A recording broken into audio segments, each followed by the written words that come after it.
Hello and welcome to the Diablo 3 podcast. We are online at diabloinkgamers.com and I am your host Flux. I'm joined on the show today by Hello. Wolfpaq and by Xanth. Ahoy, hoy. And it is Sunday night after the NFL championship games, heading for the Super Bowl. We've been convincing here about how much we hate Peyton Manning for the last 10 minutes and how we hope he dies in the Super Bowl. At least that was my opinion anyway.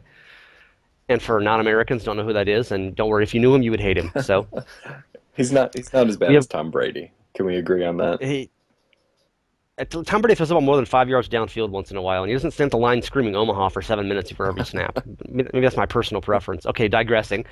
And next up in hockey news. Okay, not really. Okay, so Diablo 3 Reaper of Souls beta is going on, and I posted a big thing this morning about how the new Infernal Machine works. That Wolfpaq and I were the ones who actually ran through that, and Xanth done it as well. We're going to talk about that in a moment, and some of the new lot of skill changes in the new patch. The new patch came out a few days ago. We've all had a little playtesting time. But first of all, and we're going to spend at least 5 minutes about how legendary materials being yellow is the dumbest change in the history of dumb changes. Maybe that's just me. But mainly, there's a lot of discontent about the overall state of the game and the direction it's taken since the Friends and Family beta. A lot of people, like Xanth, for instance, feels like it's getting less fun. And he being Xanth, posted a big article this morning quoting some of the MVPs from the Blizzard forums. And as we know, the MVPs are all sellouts and fanboys and kiss asses, so they would never say anything negative about the game, right, Xanth? So what did that post say, and what was your post about it? Basically, when I was perusing the forums, I've kind of found myself doing more and more just to kind of get a feel for what other testers are thinking. There was a post that really stood out to me in terms of, just a very well thought out and very thorough critique, but also, with that criticism came, a level of harshness and even to the point of, stating possible cancellation of pre-orders and stuff like that, which seemed weird considering it was coming from an MVP. And the MVP system it's not necessarily awarded to fanboys or whatever it is, but it is awarded to people with, a good standing with Blizzard, with people who are more thorough and well thought out, and people who want to actively help the game get better.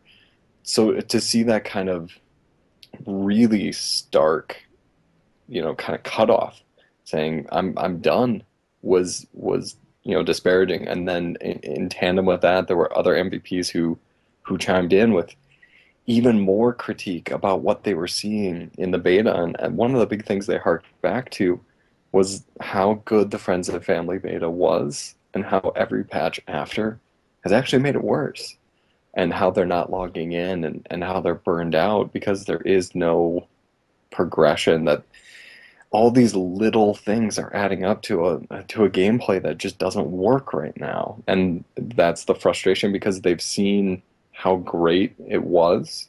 And I personally can attest to that, because during the Friends and Family portion, I was wanting to log in every single day. And, I play hardcore. I lost a Crusader, leveled up another Crusader, lost him, leveled up another one, and was just having a blast.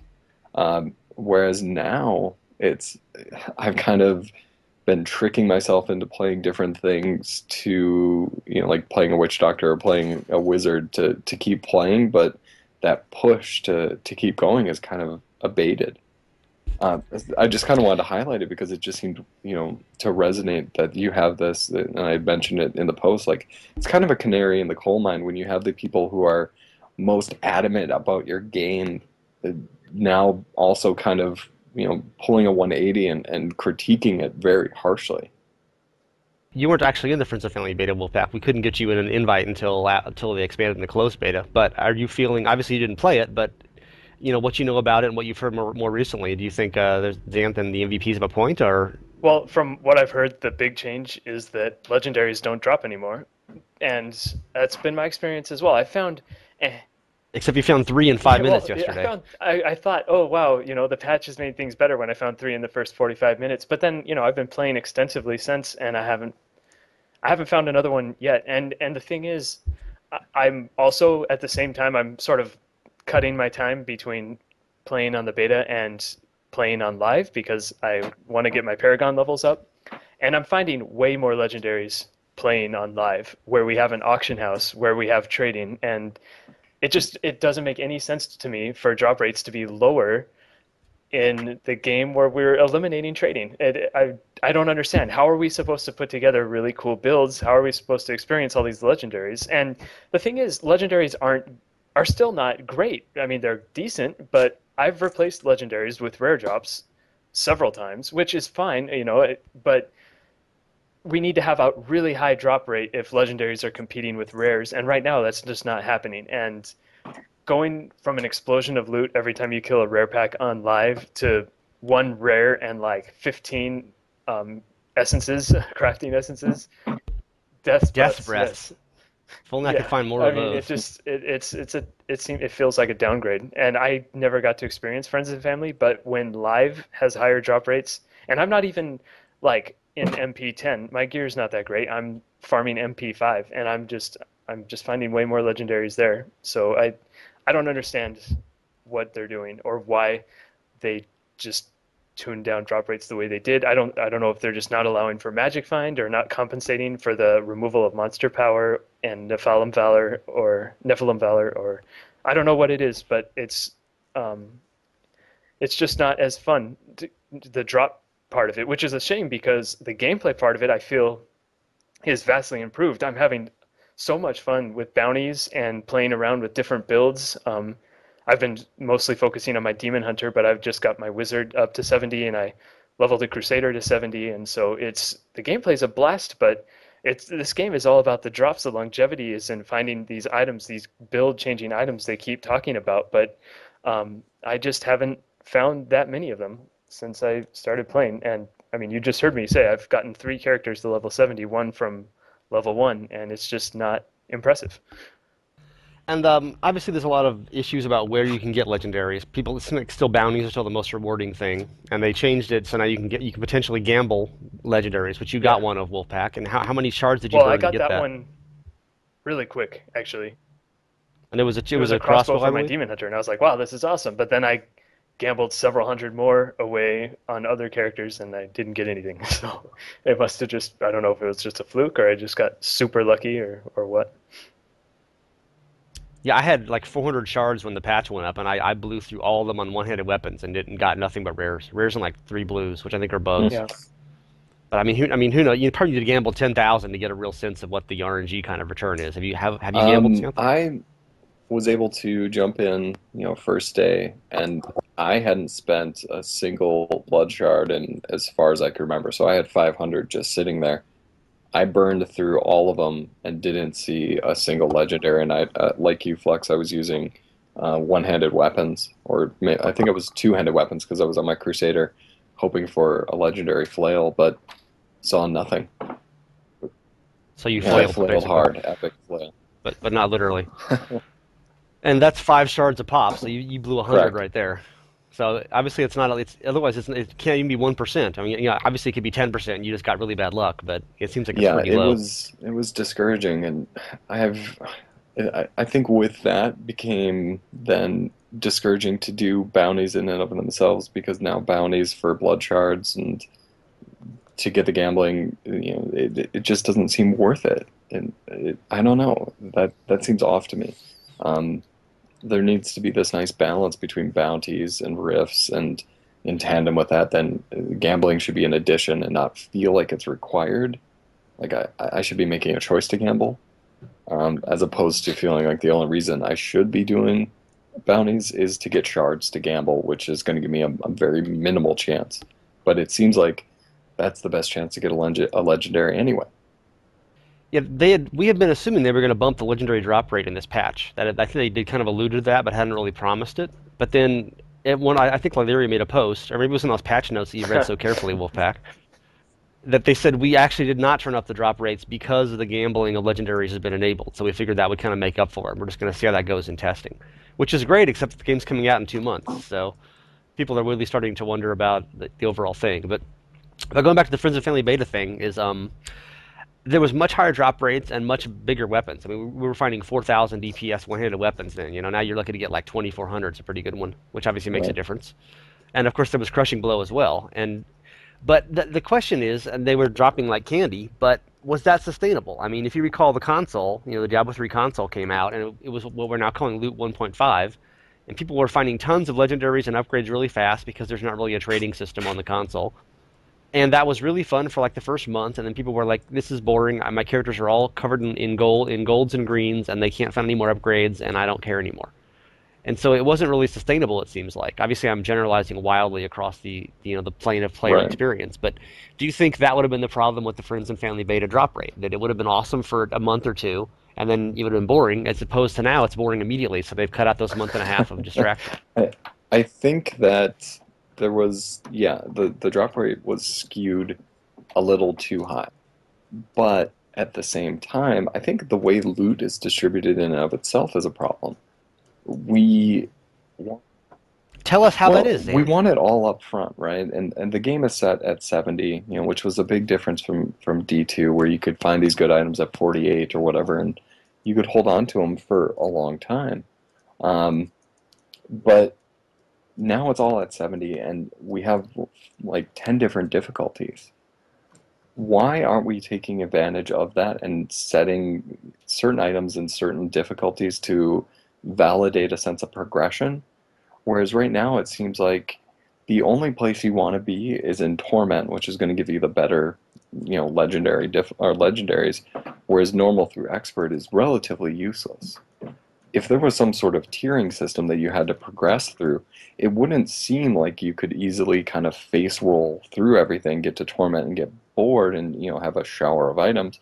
You could have a sense of progression with maybe even harder drop rates for these more difficult items. I think of D2 and I never saw a Wind Force drop, but I knew it existed.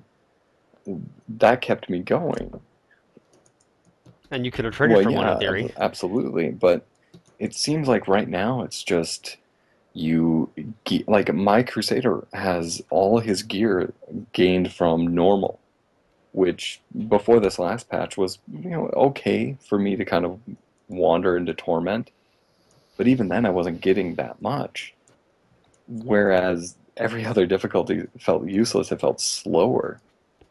If we want to talk a little bit of longevity, and I don't necessarily think this is the solution to the game, but some sort of progression could be helpful so that you don't immediately just jump in and say it's too difficult, but you can slowly build yourself up into farming for some of these items that you really would want and actually have a chance of getting, as opposed to right now where it's like you could farm any difficulty and it doesn't seem like you're getting anything. You get Hellfire rings. Well, it's guaranteed drop right now. Who It's a knows? guaranteed drop. Yeah, exactly. So what do you think about so the tiers thing? People have often suggested that, as we know, there are legendaries that only drop on Torment and above, and those are better in theory. And we haven't gotten a complete list from Blizzard of what they are in ranking and stuff, which makes it kind of hard to determine this. But trusting what they're saying, wink, wink, nudge, nudge, assuming that they are correct in this, the logic seems to be that what you're saying, Xanth, is that we should find, say there's, say the legendaries are grouped in like 5 tiers of power, just for hypothetical, right? Like you would find level fives pretty easily, even on normal and hard. But those aren't super great items, and occasionally you might find a four. And once you're geared up in fives, you can go up in difficulty a little bit, and then you can start finding fours. And you get to like Torment one, you're finding maybe Right. threes. And lots of fives and fours still, but you've already found those. But you're starting to find some of the threes, and then as you go up and higher, eventually in Torment 4 or 5, you can find these tier one, just spectacularly good items that you have to get to do those levels, but you can't find elsewhere. And that gives you a sense of progression, and you're always looking for more. And maybe that's the case, but it's dropping so slowly now. There's no way you can Right. even Right. know. Right. I mean, you shouldn't go a play session without finding like a 30-minute play session without finding a legendary. It doesn't make any sense when they're taking away trading, like you should be finding it, whether it's tiered or no matter. I mean, I think the heart of the problem is just the drop rate is so low that even if they're trying to do something in Flux, like you just said, with gating it by difficulty, we have no way of knowing that that's what they're doing because we almost never see legendaries drop. So I don't. How are we? How is Blizzard communicating to us that other than unless you are on the forums carefully reading patch notes, all this other stuff? Like, how do you know that that's their plan? I would agree with you on that with the drop rates. I mean, you go back to D2 and you saw, uniques drop and they weren't great, but there was always the sense that this could have been something better. So I'm gonna rerun whatever I just did in the hope that I get the good unique that didn't drop. Right, right, exactly. We don't have And ultimately in D2, you wanted to find runes to get the really high level rune words, and those were a huge long term project of slowly upgrading a million mid level runes, or else trying to find the really lucky right, high one. But that was something that Waterfiend just posted this week, right, right? His article is, it was fun to have runes where that was like a sense of progress. You'd play all day and not find anything. Oh, I found an ist though. That's worth 47,000 orts, and it's a nice upgrade, and I can move toward that. At least you find something little like that that you can eventually use. And in D3 currently, it's all or nothing. You either find an upgrade or you find Right, junk. right, And you can't even sell your junk to slowly build up gold for an upgrade like you could in previous Diablo right. 3. right. And that was a huge thing with the original D3, being able to find a legendary that even if it didn't suit your needs, you could still sell and purchase something that did. That middle Right. ground, which is kind of missing at the moment because I know my Crusader hasn't equipped a single thing that's better than what he has since basically around the start, since he hit 70 and got geared in the last patch, and that's kind of depressing. And the longer you go without finding something, the less likely you are to put more time into it. I mean, the Crusader in and of itself is a different conversation with kind of how broken the class seems, but um, I've found myself playing it less and less because I know I'm not going to progress any further than where I'm at. Well, that's a cheerful Yeah. note. So we don't want to beat this horse to death the entire Correct. podcast, especially because the New England Patriots had a chance to beat that horse to death today and failed. Uh, Bah. But how about crafting? Is crafting something that should be able to fill the gaps at the early levels? I mean, should you be able to craft? My best character currently is my monk, who's wearing 3 items of cane set, and those are all upgrades over the rares I had, and they give you some nice set bonuses. There's a experience bonus and 100% magic find bonus on that, which doesn't really make a whole lot of difference that I can tell, but it's there. It's a big number. I like big numbers.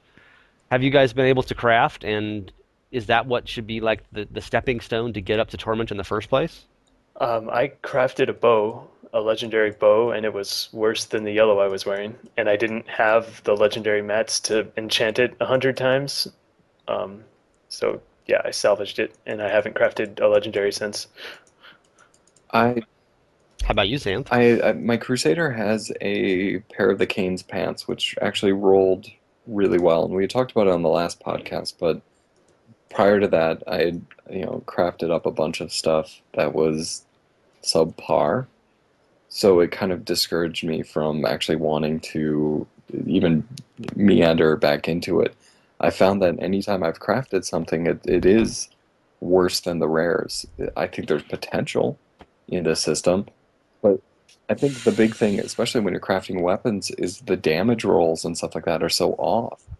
There's one weapon, it's the Witch Doctor ceremonial knife. It's Umbral Oath or Living Umbral Oath or something like that that's currently bugged that you can craft in, and it still has like 3,000 DPS, which which is Cha-ching. yeah, obviously huge.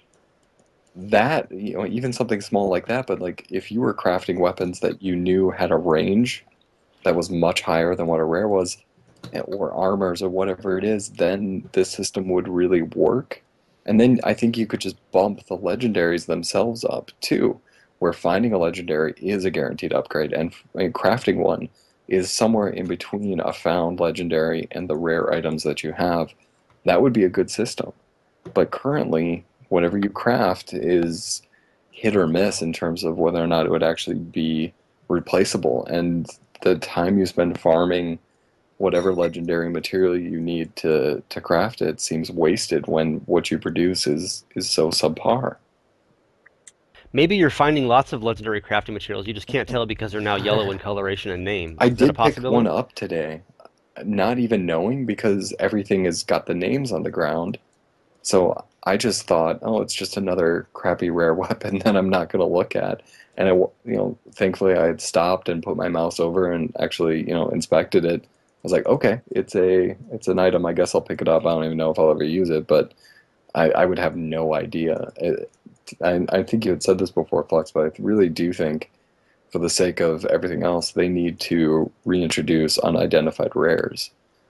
It's always kind of fun to identify a whole bunch of stuff and see what you got, as opposed to just running by a whole bunch of loot on the ground that you know you're not going to use. At least there's that mystery element that could be reintroduced, and you could also be able to pick up maybe your rare legendary crafting materials a little bit easier. Yeah, I did a whole post about new stuff in the patch, and that was my biggest complaint, was they made crafting materials, legendary ones, rare, yellow in coloration, and it's hard to see them, and I was picking them up by accident or not. There's like, what, 22 or something crafting materials, and a lot of them have weird names. I mean, I've only found like 14 of them total, the beta. So there's a very good chance you'll find one and not have ever seen it before and not know what the name is. I mean, obviously, the players who play a ton will eventually find out. But new players or people who are doing it more casually, if you're finding one, Xanth, and you didn't know what the name was, obviously you're not playing 20 hours a day streaming, but you are a pretty serious player of the stupid game. Correct.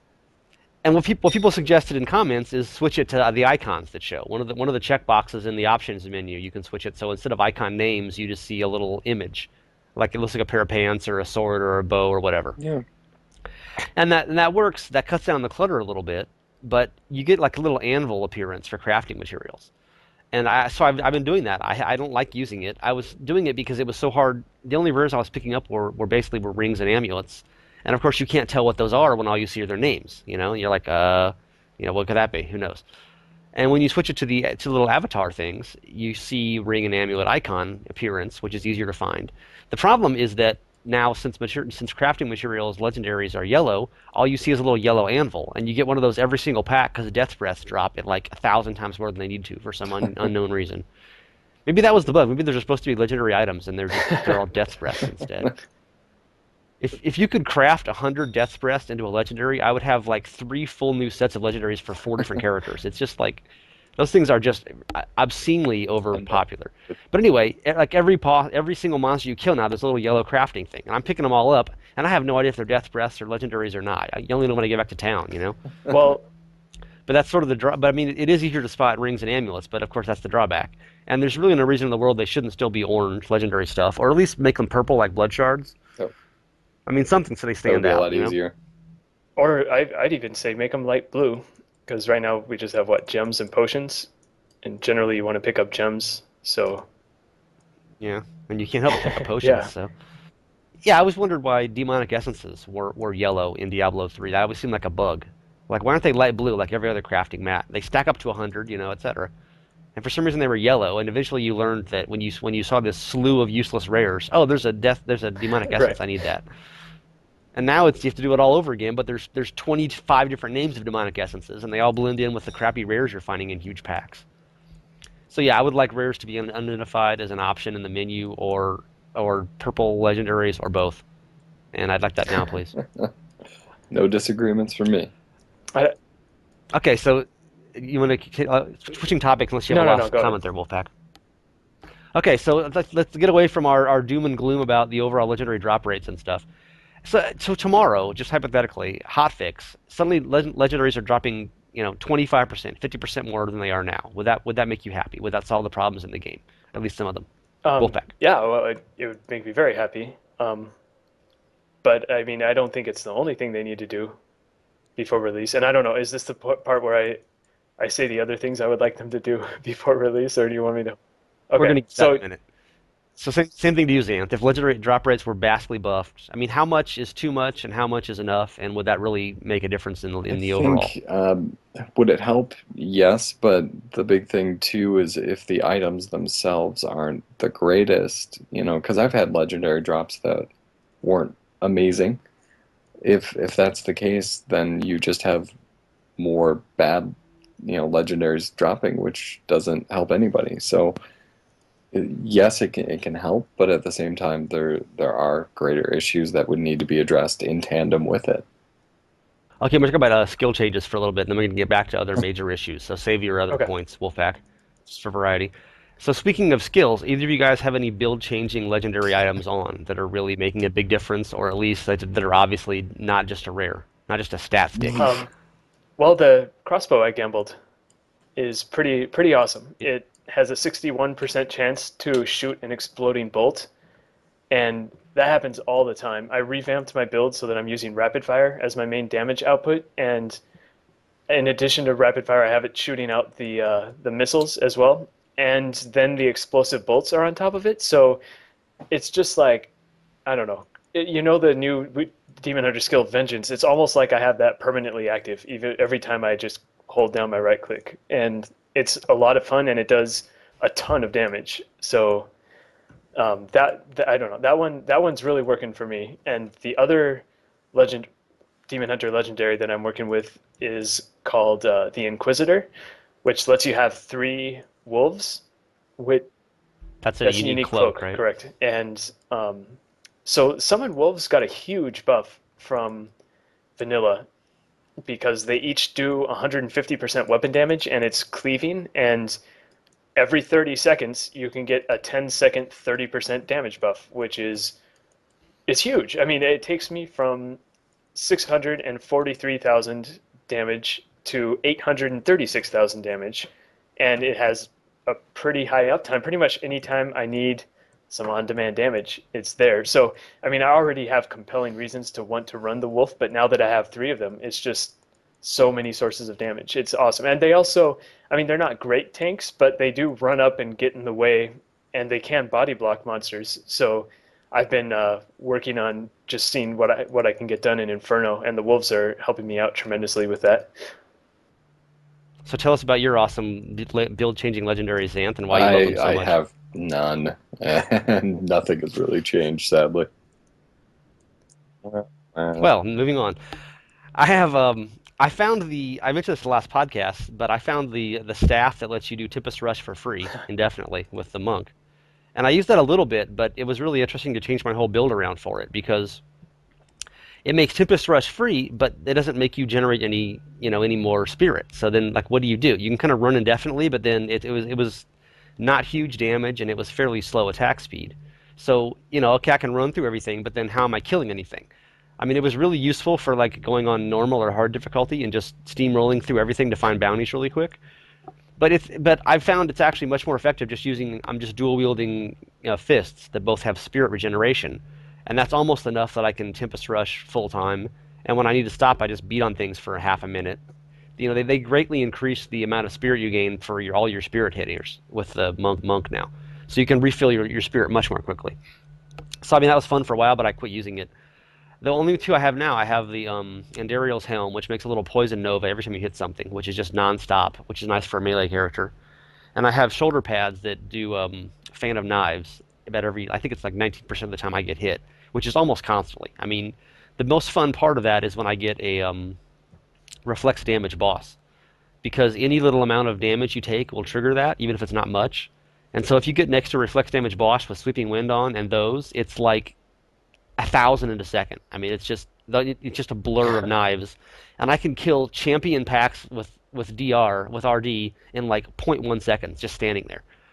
I just run in really close, and I have enough life on hit to stay alive from it because it's procking like 5,000 hits, so I'm getting tons of life back. And I just immediately hit my damage buffs and just basically stand there. I don't even bother dropping bells or anything, and they just go and it's just enormous burst of knives and everything's dead in like 2 seconds, which is really fun. I keep thinking they're gonna take that out in one of these patches, but it's still working. So of course now Wyatt listens to these podcasts. So there goes that one. Curse you, Mr. Chang. I'd like to say that the new Hellfire Ring is fantastic. It's Yeah, we got those. We played together and got those. So tell people how those work a little bit and how easy it is to get them now well, with I'm 100% sure that drop won't rate. make it to live, but there's 4 keys now, and so we gathered up all 4 of those keys, and then you have to make 4 different machines. So Flux and I basically did 2 runs. We got 2 sets of 4 keys each, and then we took turns. I made the top 2, he made the bottom 2 machines, and then then we killed. It's the exact same Uber's fight with the addition of a Diablo Uber. So, oh crap! Spoilers.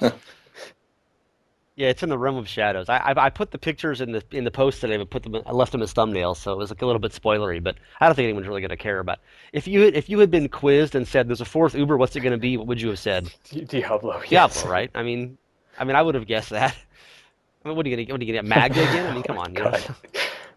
Um, but yeah, so then you get, instead of 3 organs like before, you have 4, and so you take it. I think you had to. I think the new recipe was 5 million gold for the new Hellfire rings, and instead of having 4 versions, there's just one version, and it gives you the stat boost for the class you craft it with. That's just the one-time purchase of the design, though. You have Correct. to buy that so Yeah, the yeah, yeah. jeweler knows the recipe. It's not Right, five right, right. million per ring. So if people are Yeah, listening, going, sorry, I "Oh my was God," not clear about that. Yeah, yeah, the ring is like 50K. It's just you have to buy the recipe from yeah, Squirt the Peddler. And I was thinking initially this is a pain because it's gonna, obviously inventory space is kind of at a premium, or it's gonna be. And now you've got 4 different machines and 4 different keys, as opposed to in the previous game you had 3 keys and 1 machine. And really, you never had to have all 3 keys. You could just turn it into a new machine anytime you've yeah, got 3, right? So, however, you don't have to make them until you're going to use them. So really, you'll just have 4 keys stacked up, and you'll make a machine once you're right. going to use it.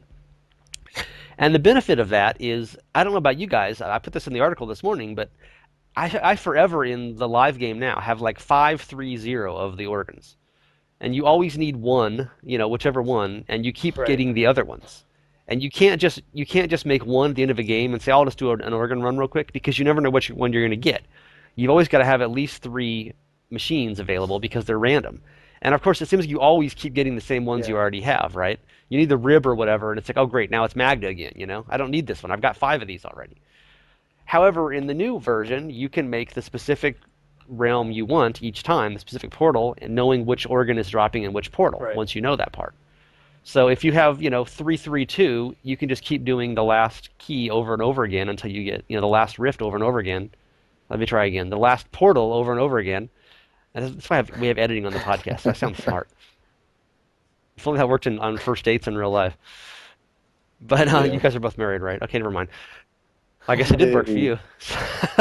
So yeah, so you can specifically choose to do which one you want, and it's not just a random crapshoot. So actually, that's a little bit less inventory space on the whole, and less frustration long term. Yeah, At no, least that I think seems so. like reasonable logic to me. You did a Infernal Machine run and Yeah, got a ring, I right, did Xanth? it last night. Just kind of, And you said you had no build changing it gear. did. You can send That out a move is Fire so Nova cool. now. I I, really like it. I will agree. I think the proc is awesome. I wasn't. It actually was a downgrade compared to the rares that I was wearing. Oh, I me too. tossed it on. I tossed it on for the additional experience, even though that's minimal right now, um, and just to play with it a little bit. But I really have liked the ease of the system. I can definitely agree the being able to create whatever portal that you actually need is helpful because like you, Flux, I have a few organs that I am still searching for, at least on live, but Do you have a piano you can let go for maybe. cheap? Ba-dum-ba. Are you an organ donor? No, but I have a piano I can let go for cheap. Oh, Yes, go all ahead. right. But I guess I just wasn't too impressed by the ring itself. I mean, a little more stats and stuff like that, which is nice, but I was kind of worried that the rare gear that I had, it wasn't that much of an upgrade compared Well, to. I I have to say that I'm specifically talking about the proc because the small fireball that the old ring used to throw out was almost unnoticeable. But And it had a flat yeah, damage of yeah, like 19K, which was right. awesome when It's you're level terrible at the 7, end game. but This one is 200% weapon damage, which is great.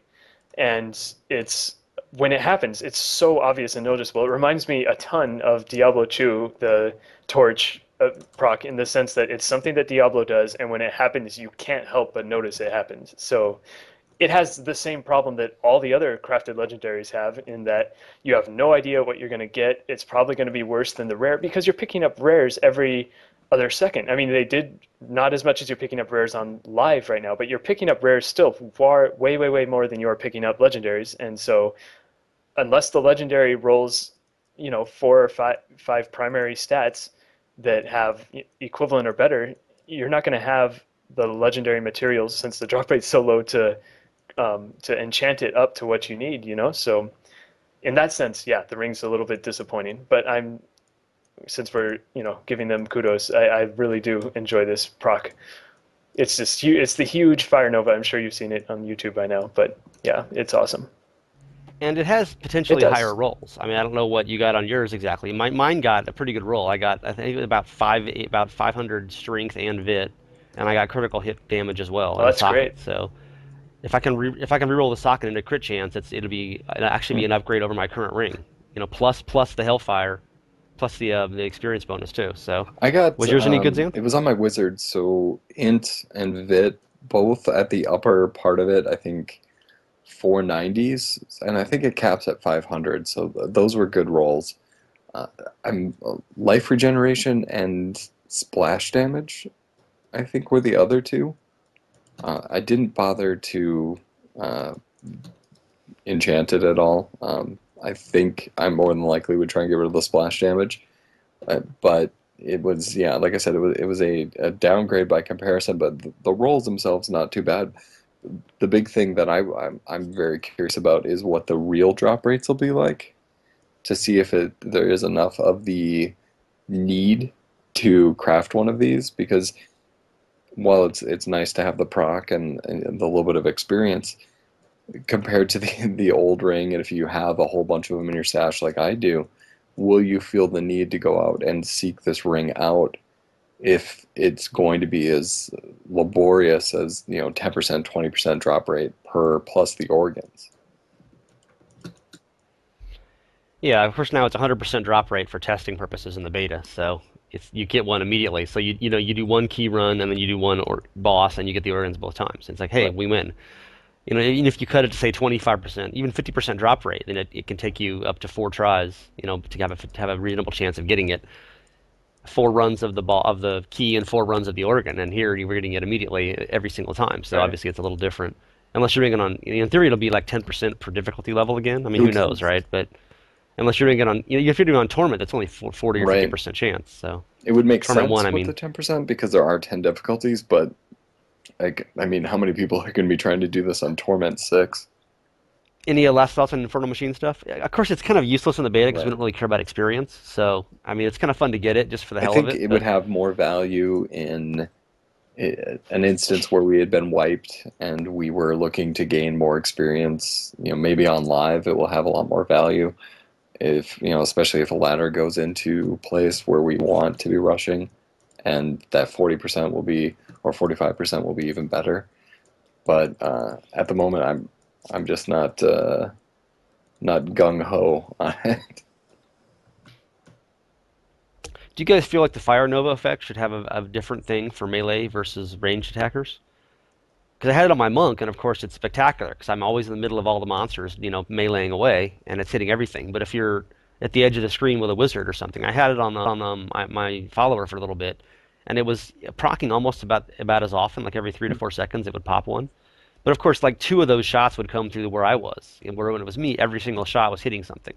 So you guys are playing it with ranged characters. Should it be like the point of your attacks No, it should proc it instead I'm of okay you? with it Or would that procking be too at easy? me. The range is huge. It's the entire screen, so it normally ends up. I mean, even though it does spread out by the time it gets to the edge, but I'm okay with it. And they just go through everything. So I mean, you're still getting a couple of them that Right, are going through right. the whole field of Yeah, And I've fire. plus, I get swarmed by monsters anyway, so you know, especially when I'm playing in some of the higher concentrated areas like Field of Misery. yeah, I would agree with Wolfpaq. It's actually really nice when you're starting to get a little overwhelmed and that proc goes off and it kind of takes out a few things that might have been wailing on you. That's kind of nice. Any uh any noticing of skill changes? There were a huge list of skill changes in the patch notes. The Crusader was like as long as every other character put together. So I haven't even tried a Crusader since Yeah, the patch, but the one thing I noticed with my monk before I kick it off to you guys is a sweeping wind is a lot harder to keep active than it used to be. It charges up three clicks and you have a 6 seconds before it resets, and it charges up when you get a crit hit. But it used to charge up in the live game, it charges up, it refreshes anytime you hit anything. So you can, not with sweeping wind, but anything you've punched stuff. So if you're like Tempest rushing through barrels or whatever, it'll always refresh and doorways and stuff. And then in the previous patch, it seemed like sweeping wind would refresh itself. So I would just run next to destructibles without even hitting them, and it would refresh from that, which I thought was awesome. And now it's the opposite. Now it only refreshes from Hmm. crits on targets. So you cannot refresh sweeping wind hitting barrels anymore or boxes or whatever. And I kept wondering, why is this always resetting? I'm used to, I mean, I played a billion hours of a monk, I get a pretty good sense in my head of how long 6 seconds is, which reflects my love life as well, actually. But and I pretty much know how long it's going to take. Okay, this should still be active. Why am I having to recast this so much? And I finally realized that it's actually only on critical hits, and of course Right. you can't get crits on barrels. So I'm not sure I like that change. If they had combined that with making the skill like 20% better, I could understand it. But I think it's exactly the same in the damage and stuff. It's just really hard to keep it active now, which is a little less than fun, in my opinion. So have you guys noticed any skill Um, changes, pro or I con? mainly have been playing Wizard and Crusader. And out of the two, I've mainly been playing Wizard now because Crusader got hit hard. They changed like every skill though. I mean, are they even better or It worse? Or I it haven't even it's really looked it really over. tough to even kind of figure out a synergy of what you want to use because everything got just pushed down. The big thing in the last patch was shield bearers, the Flanix rune. I think I'm butchering the pronunciation there, but it starts with a Can you P, spell it? PH. Yeah, there you go. I'm not sure I can. Is it Ly or Anyways, yeah, YL? Anyway, go it's ahead. not spelling bee, but the rune was it was nice. I mean, basically, you have these shield bearers that would stand there and just wail on things, and it was a little overpowered, but it was situational because you could only have them sitting in certain spots, but if there's a will, there's a way, and people exploit anything. So basically, what they did is they went in and they put a 30-second cooldown on all of the Flanix abilities. So you can't spam it anymore, and basically that skill is relatively useless because of such a long cooldown. In tandem with that, the big problem with Crusader has been you're kind of pigeonholed into taking the two-handed weapon passive because you will get more damage. Yeah, Because of it's damage, just the yes. way So you're saying that higher damage is it's something people go surprisingly. for in I Diablo don't know 3? why, but you're pigeonholed into taking it. So no one-handed weapon will ever match up, so you can't compete with that, which then means you're going to take a two-handed weapon with a lower attack speed. You generate wrath less often, and then when you even have wrath, to dump it into any of those other spells that are, your wrath dumpers, they don't really do that much by comparison to the other classes that are able to, spend their resources and actually do damage. The Crusader just feels weak and it feels underpowered, and you toss in the tandem of this is a tanky class, but barbarians and monks get 30% melee damage reduction. Crusader doesn't. And the theory behind it being the Crusader has a shield, but if you look at the block values on a shield, they're minimal. Like the average shield blocks for what, 3,000, 4,000 damage? By comparison to a 30% damage reduction for a different class? That that's just wrong, Yeah. and I don't know. The Crusader in and of itself is a cool class. I really, really, really want it to work, but everything that they've kind of done right now has pushed it to this thing that it doesn't know if it wants to be melee, it doesn't know if it wants to be ranged, and neither one of those builds really works right now. And that's kind of the crux of the issue. If they could, Do you think there are spectacular builds? You just haven't found them yet because there's so many skill the changes you thing can't is, I sort mean, through it all? you have to have at least a center for a build, which is a wrath generator and a wrath spender. And even then, when you find those two, they're lackluster. And part of the reason I've been spending a lot of time on the forums is looking for people who have maybe stumbled on something that I haven't, and I've yet to really see it. It seems like every time something with the Crusader has cropped up, in terms of making something viable, it's been dependent on a skill that was actually overpowered, like the shield bearers, or before that was Ray of Heaven, or Ray of Light, or whatever it is, the moonbeams. Yeah, Rape yeah, beam, we there it were is, calling Rape it in Beam. the friends and Um, family. they've been so dependent on that. Maybe because of those skills, people haven't found a build that works, but it does seem like those underlying issues have really started to come to light now that you've taken the two really big skills that everybody was using and really eliminated them. That people are just like, there's nothing we can do with this class right now. If the goal of the class is to be a really, really tanky class, then you need to buff those skills. You need to buff the shields so that that's what the class does. Or if it's supposed to be this mix of range and melee, then you need to make some accommodations therein. But right now, it's just a class that seems like it doesn't have its purpose right now. It's funny because I haven't really played the Crusader in the last few weeks, but in the friends and family, it felt like exactly the opposite of what you said initially. It was like all of the spirit generators or wrath or whatever his resource is were crappy, but then there were just these ridiculously overpowered, ray of light and then the sword leaping sky Right. thing and rape beam and stuff, and they were just ridiculous. So the whole point was just to find ways to generate your resource and then you just destroy everything with it. And so now it seems like it's been reversed entirely, and that's probably all Wyatt Chang's fault. So have you played any Crusader Wolfpack? And if not, why are you a bad person and I a leveled bad them to beta tester? 70, and I almost exclusively used Fist of the Heavens with the Fisher Brune. Which was wildly overpowered initially, and it's not so much Did they anymore nerf apparently. it? No, Well, no, it was you're that's thinking what of Xanth just said. Ray of Heaven. The Fist of the Heavens is Yeah, it was Yeah, a little thing on all it the was yeah. sparks so would go out. fun That was because really good too, though. you'd cast Fist of the Heavens like 3 times in a triangle, and then they would be shooting lightning in between them. But I honestly haven't played the Crusader since last patch, so I don't know. Okay, you're like me. You're a bad tester. So you've been playing a wizard and a demon hunter. Um, Anything new and exciting there you can tell us no, no, about, no. or do you want to go I on to your other totally had a points? point to mention with the Demon Hunter. 2 points. One of them, same problem as the Crusader has. There's no reason ever for a Demon Hunter to use a one-handed crossbow um, because the two-handed ones do more damage, and that's what it comes down to. And you can't replace a quiver with a one-handed crossbow, or at least I haven't found a one-handed crossbow that comes anywhere near what I can get from a quiver, which is most importantly crit chance, but you also get hatred generation, tons of dex, and the and yeah, well, Yes. the thing is, if you're dual wielding, you get that 15% IAS, but I just don't Yeah. see how you could possibly get a combination of affixes on one hand. It's because weapons already have a primary affix taken up with a damage booster, right? The plus, and if you don't have that, you can't use it, right? It has to be a big damage number, and that's taking up a primary affix. Well, the quiver doesn't have that limitation. So I mean, one of the changes they made to the passive skills archery was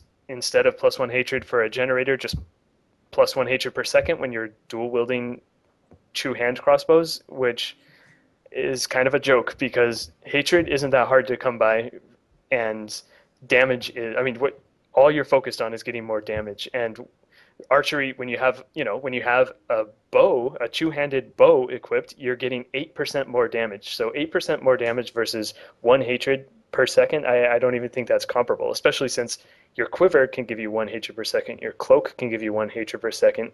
um, I'm just You can Oh, get two can per it? second, Okay, actually, yeah, that's more than right. that. 1 to 2. And that's like a Yeah, throw-in. I mean, I have that on multiple items. Cloak, as you said, cloak, bow. Like half the yeah. bows have So hatred exactly, generation I now. just don't see how two one-handed crossbows can compare to a two-handed crossbow or a two-handed bow. Same problem that the Crusader has right now. The other point I wanted, sure, Wait a second, before you go on to the second point, I have found one-handed that are almost as good as I have a 2350 one-handed, pistol crossbow really, on my Demon Hunter now. And you're 100% correct in that using two of them is never better than a quiver. Possibly if you get the set, Doneta's, maybe there's amazing set bonuses maybe. now that we don't know about, but I mean, it said it was just something about it gets something with your vault, basically. It wasn't even a damage bonus, so it seems unlikely. But yeah, as you say, the archery, the bonus for a second one, it's nice they finally added that because that didn't even exist in Diablo 3. but it's 1 hit per second is just a joke. I mean, it needs to be 1 discipline per second Yeah. or something you could actually leverage. 5% more crit chance or No, I something. completely But anyway, agree. anyway, what's your The other Demon Hunter point? they changed the little ferrets to give you a 10% move speed bonus, which I thought would be really cool if it took you above the cap, but it doesn't. So I don't know. Well, I it saves you guess, Paragon points but on that, I guess. I you can. I don't know. I don't like the move speed cap, and I wish they would just take it out for all skills because I don't understand why you're having skills competing with Paragon points competing with gear when the cap is already so easy to hit. So yeah, Have you used Hot it Pursuit? does. Does that Hot take you Pursuit over the does, and cap now? that's really cool. And I just wish all of them would be like that, including the little ferrets. So I don't. Yeah, it's kind of a weird mixture where some skills, like the monk has the passive that makes you Right. run faster, and that goes over the cap. Then there's some stuff, but Tempest Rush is like hella slow now. It used to be much faster, Yeah. even with the They Tailwind just. I version wish of they it. would be more consistent with that. Anyway, When I first joined the beta, before this patch, I first thing I did is I loaded up my wizard and I put on Frozen Orb, and it kind of sucked, and it's much better now, and I like that. it's got a Yeah, shorter so it makes range it before it much blows up or easier something. to, like they said, time the explosion, and the damage is noticeably increased because it's not up to anymore. It's just if it hits them, it does the damage. So I like that. I'm running a Frozen Orb build on my wizard right now, and that's a lot of fun. That was my whole wizard It's until now. I better. haven't even tried it since the patch, but I thought it was quite good before the patch. I So had using it with there's the one black hole effect where it increases your cold damage, what, 3 or 4 yeah. percent per Mhm. everything you black hole, and that went so well with Glacial Spike. I I was really think enjoying that that's, combo. my last point on characters, and I think that's why I've been playing the wizard is Who's talking? Oh, yo, you're still here, Xanth? I'm sorry. I think I'd forgotten. that's one of the big things about the wizard class is it largely, at least in D3 vanilla, it was pigeonholed to two builds, and it really feels like this class has been opened up to a whole bunch more, like where you can kind of start to specify what kind of damage you want to go with. If you want to be a cold wizard, an electric wizard, a fire wizard, an arcane wizard, that's really cool. That shows the diversification of this class. Wolfpaq's talking about being, a cold wizard or whatever, and I'm running electric and having a great time with that. Yeah, You're doing it absolutely. hardcore, I assume. And you don't feel a need. I mean, because you say the whole build in D3 currently is, if, especially for hardcore, you just like, sort of the lockdown, freeze everything, and if you Right. make one mistake, you die. Do you feel like do you feel you're less pigeonholed into so many defensive skills now with the I wizard, with more still regen and have stuff? the one that will revive me in case I die. It's escaping me in terms of what the name is, but aside from that, it does feel a little bit less, one shot death, more health, more defense, more resistance, keeps me on my toes. I've still had some close encounters, but also having a build that seems to kind of align better with survivability by doing more damage and being able to kind of keep yourself away from the fray and lock things down with electricity is very appealing by comparison to the other builds that used to be. I think the general combat engine changes in ROS are more conducive Right. to not getting one-shotted. Just that things take longer to kill you, and you have tons of regen. I mean, I've noticed that a lot with Demon Hunters. You felt so fragile, and we made jokes about that for months about how it was just unplayable in hardcore because it was just one mistake ever and you were dead. And I made that one mistake about 6 different times, and that's why my current Demon Hunter is Immortina IIV or something like that. VVVII, I think. But it feels much less. I haven't actually tried it much in hardcore yet because I've been experimenting more in softcore in the beta. But I get the kind of the same feeling with the wizard, right? I just don't feel like if I ever get Right. swarmed, I'm doomed. And you had some other major points, some other larger Um, general okay, issues, so I Wolfpack. think my chew, if I'm gonna narrow it down to chew, I would say experience gain feels significantly slower, and I know I jumped from like Paragon level 70 to Paragon level 109, but um, something's got to give because I've leveled up twice since beta began, and I've played it a lot more than that. I feel like I should have leveled up a lot more than that, and I mean, I know bonus experience went down. I know monster density went down. So I'm sure I'm not the only one feeling like I'm experiencing this. But everyone wants to get up to like at least Paragon level 200. So you can put 50 points in every tree. But it just feels like it would take me forever to get there, as opposed to vanilla. I can go on my Paragon level 70 wizard, could probably gain a level in an hour or two of intense and focused, monster power experience grinding. But I don't see a way to grind experience because of the like bounties don't do it. They're not enough experience for what you're doing, which is primarily jumping to a location and skipping ahead as fast as you can to get to the monster or objective. Or you can, you can methodically go through and kill everything, but it's nowhere close to what you're getting on live right now. And I think that's a problem because you want to be like the whole reason they implemented Paragon to begin with is when you sit down and you go through a session and you don't find an upgrade, at least you got some experience.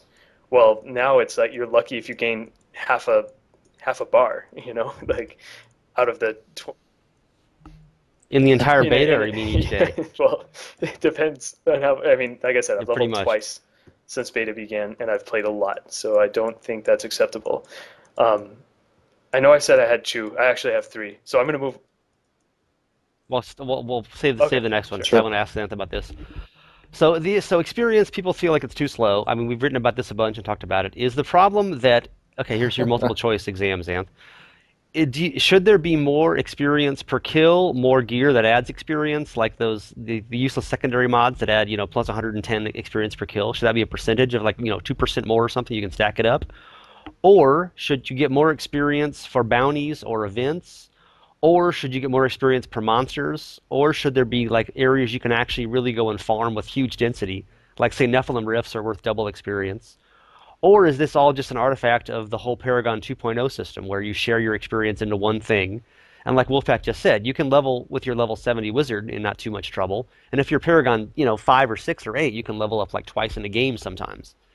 And is this just an artifact of the whole Sharagon system, and you can't make it that fast because it's going to your whole account? And in that case, should they do something where you get individual character bonuses on top of the overall Paragon system? And answer that in I 30 feel seconds or like the less. fourth option was like 20 minutes long. Um, in looking at it, and I think I started the beta, the closed beta at 147, and I was like a couple bars in, and I just hit 148 2 days ago, and that's with playing a lot. To be honest, I didn't even expect to even reach a Paragon level during the way the beta has been going with the experience gain. So what did you do with your 0.2% more IAS, or did you go to you go It was in 0.1% more utility, critical so hit damage? it It made a was big difference, I'm sure. Oh, so you had 0.5% more no, it faster wasn't run. Well, even that must have that. It really felt was like good. cooldown reduction. I think that's why I threw it in. Was like, uh, yeah, That doesn't work now, by the way. yeah, I there mean, wasn't literally, it's bug. anything It in doesn't there work. that was worth taking anyway. Splash damage, gold find. What's the point? Uh, I like splash well, I'm sure damage. it does. Makes me happy. But I really think that all you have to do is increase monster experience gain. So you think the current game is okay if you got more Right. experience I per don't kill? think you have to skew it too high. And I get the whole account concept, but the rate that you're at now is glacial, and that would be a problem. I think in tandem with the gain for monsters is also maybe finding some way to add stats that increase experience on gear that are not marginal, like 100 additional per kill or whatever it happens to be. That would be beneficial. But I don't think you have to necessarily go in and do more experience in rifts or more experience on quest rewards or anything like that, because then they all seem too, it's like you'd be kind of pigeonholed to doing it.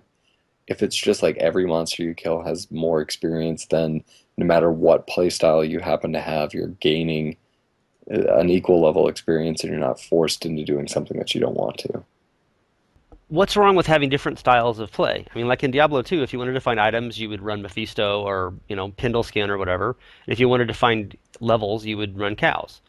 So couldn't we have that in Diablo 3? Say, Nephilim Rifts are worth more experience, or campaign mode is worth more experience, or there's some levels that are super super density, and if you want items, you do bounties or X or Y or Z. Why shouldn't I'm you not play however you opposed want to and give that, you the but in same the things? current system, you don't have something that necessarily has a more guaranteed way of finding better gear or something like that. If that was the case, by all means, shift things up. But if that's not going to be, then I think you just increase it across the board. How about changing the Paragon curves, like Wolfpaq was saying, so you can get to Paragon 200 without too much trouble, and then it's like slower to 300, and then 400, and then over 500 is where it really slows down, instead of slowing down at like 80 like it does now. I don't know. I guess maybe it doesn't bother me right now because I'm, closer to 200 than I am to 50, but I don't know. I guess I haven't been as worried about the Paragon points because they're not doing as much Well, I think for that's me. a problem, right? Like Right. why are we having this system in the game at all if it's so minimal and so arbitrary that we're not even looking forward to gaining a Paragon level, you know? Right. It's so minimal, and maybe that's systemic from coming in with so many points that you don't really feel the gain. But even if I was starting at Paragon 1, that little bit, I don't think necessarily would be motivation to get more of. Yeah, I mean, your real motivation is to get the gear that really changes what happens, as opposed to the couple additional points you can put into movement speed or something like that. Yeah, it seems like they've got this really good system on the whole, the Paragon point system for long term, I mean, 100 Right. versus 200 makes a big difference. Even 0 versus 50 makes a big difference. But each individual level feels so incremental. It's like, who cares, I'll add, 400 DPS when I add this, 0.5% critical hit chance or something. 0.2% critical hit chance per point. And it's just maybe it's kind of like the whole thing with items, They're looking so long term and how is this going to work in 2 years that how it works in 2 weeks sucks. Which The one? one you said about rifts, making rifts double or triple experience, maybe that scroll of mysteries, have it in addition to its effect always give you the experience boost, and maybe or just give you the boost while you're in there. So because right now rifts, like yeah, you're gonna want to go in, you're gonna want to spawn the rift boss, but it feels a little bit underwhelming. You're like you get it, it drops. It's essentially the same as opening your bounty container, and then you're like, all right, that's it. What do I not bother finding the rest of the rift levels? But now, even if you spawn the boss and you kill him, you could go on and finish the rift because hey, you're getting great experience for doing it. What if killing the Rift boss gave you a buff to your That'd experience be the rest cool. of I the mean, Rift? you'd want to make sure in that case. 100% bonus all My remaining only experience in concern would that be Rift. That would you be kill the awesome. boss and there's no more level down.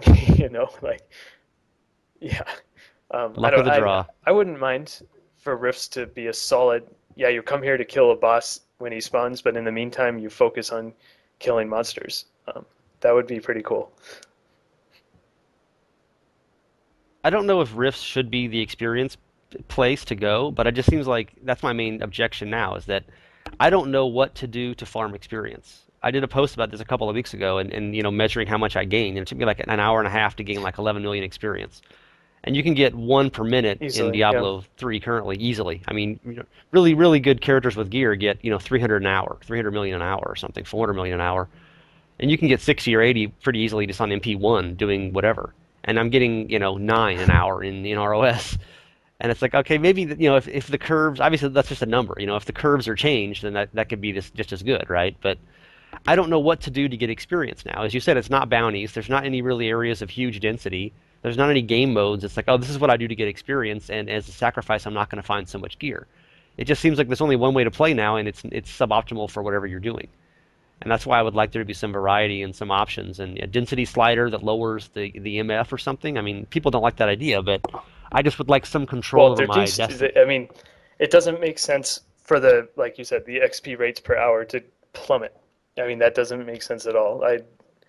I don't know what the solution is, but they definitely need to take a look at that because they spent all this time making this Paragon system, and I feel like the average person is not going to get any use out of it once they get past what level, I don't know, level 30, level 40, when it starts becoming a serious grind, and by 100, you forget about it.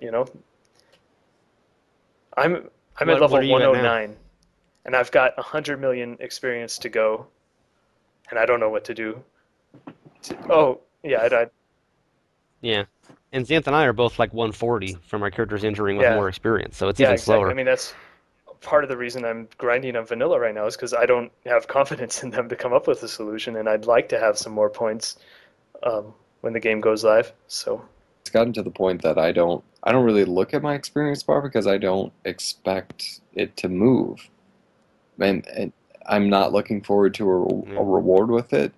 It's not to say that I'm not enticed by the Paragon system, but coming in with a lot of points, it was kind of fun to throw them in. It's really, really helpful when you're starting out a new character in hardcore because then you are instantly a little bit more powerful and it's easier to go through the system and get back on your feet.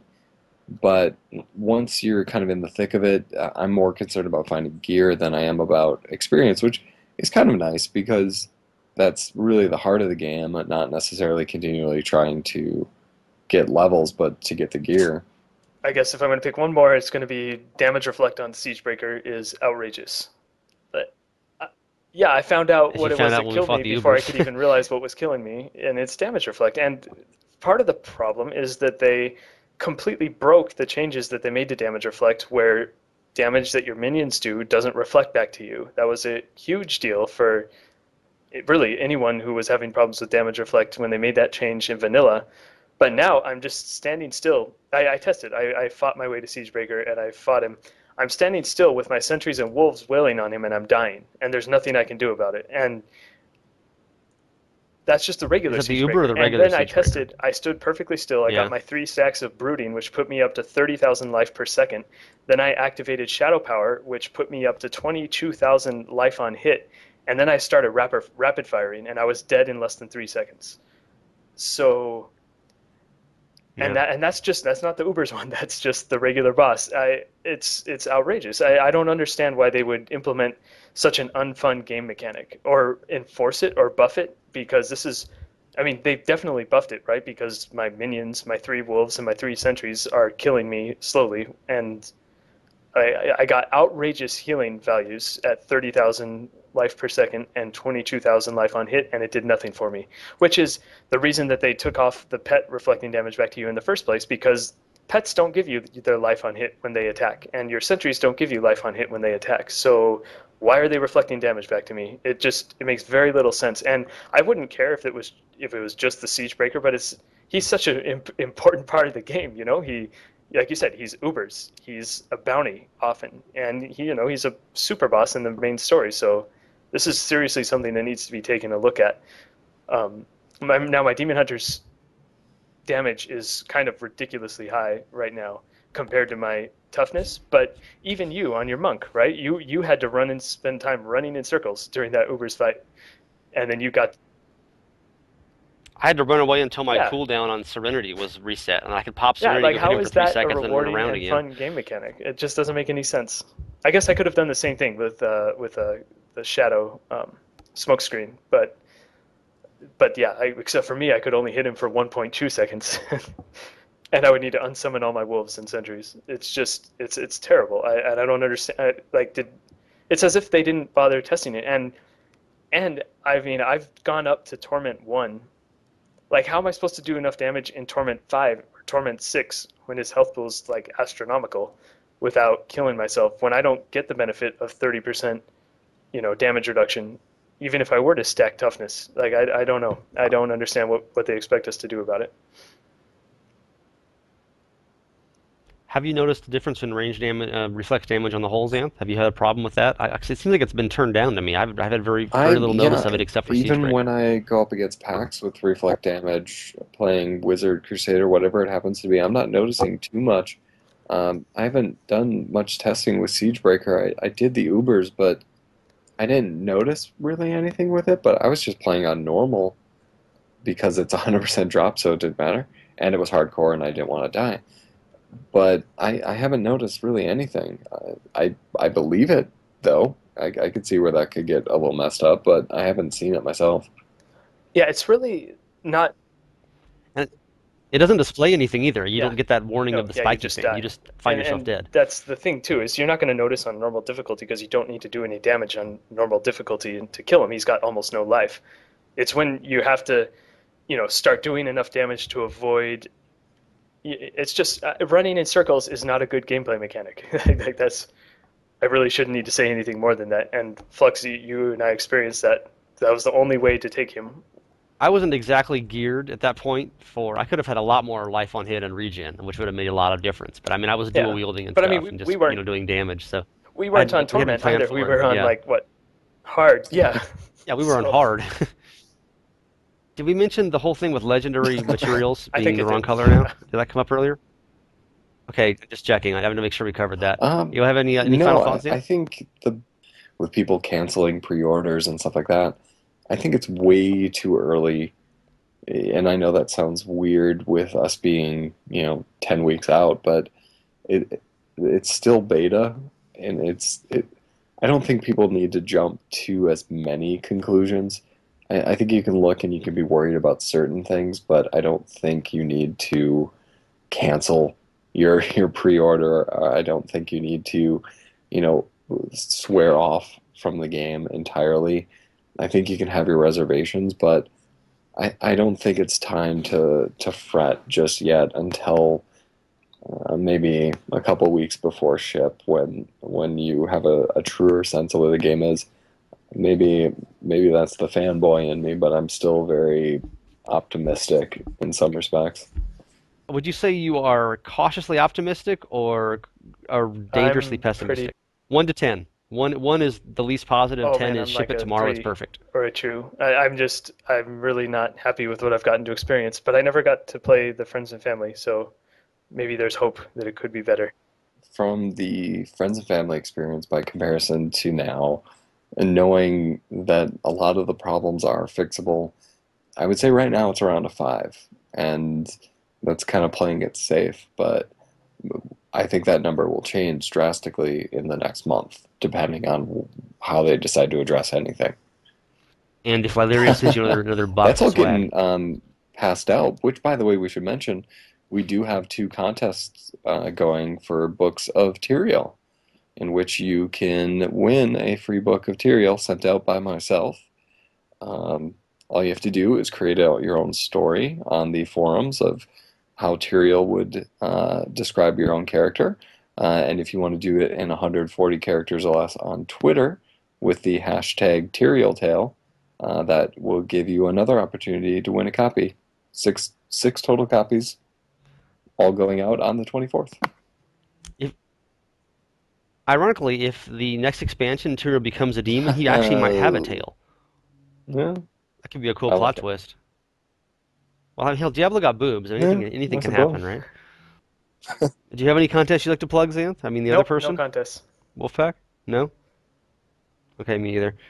Okay, thanks for listening. You've been listening to the Diablo 3 podcast on DiabloInkGamers.com and Reaper of Souls, etc., Moo moo. etc., and Moo. moo.